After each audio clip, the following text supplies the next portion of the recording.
We're now going to talk about identifying variables, terms, coefficients, and constants. So first we'll talk about what each of these words mean, then we'll do some examples. Variable is a letter that's used to represent a number, can be any letter there. The individual parts of an expression are usually separated by plus and minus signs. That's going to be a term. Now each individual term could have one or more variables that's in it. Typically in front of the term, you have a number out front, and that's going to be your coefficient. And then if you have a constant term, that's going to be, if you don't have any variable connected to it, just a number by itself.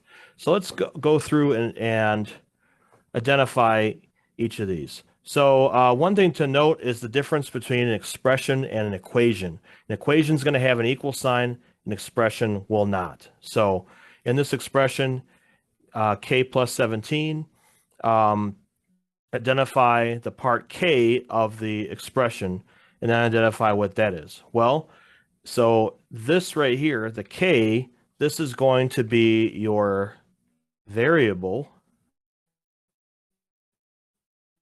And then the 17 on the end, this is going to be your constant. Okay, and so that's all they want you to do there is just identify each of those. The next one, it says identify the number of terms, the coefficient, and the constant term in the expression 2x minus 7. Okay, so the number of terms is going to be 2 because we have 2 different terms. As I mentioned earlier, these are going to be things that are separated by a plus or minus sign. That's how you know what the terms are. So in this case, number of terms is going to be 2. Okay, the coefficient is going to be also 2 because that's this number in front. The number in front of the x, that's going to be your coefficient. So anytime you see a number in front of a variable, that's your coefficient. Okay, and then we got the constant term. The constant term is going to be, okay, now be careful with this. You have to include the sign that's in front of that as well. So your constant is going to be -7, not +7. So you need to make sure you include any kind of sign that's there on that one. Then we have a -4b. Okay, well, terms, there's only going to be one. Okay, so number of terms is 1 here. We don't have anything else that's in there. That's one big term because it's all multiplied together. The coefficient is going to be -4. Again, make sure you use the sign that comes in front of that. And then the variable would be b, but it's asking for a constant term.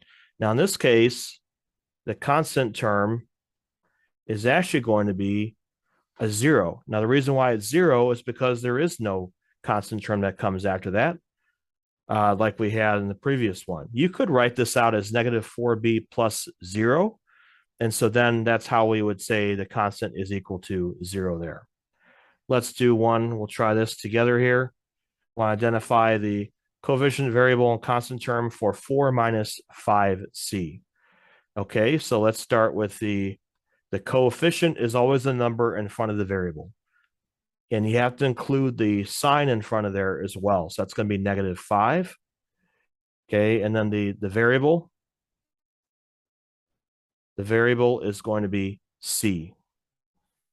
Okay, and then the constant term we do have at this time. The constant is the number that's not attached to any variable. It's by itself. So in this case, the constant is going to be +4.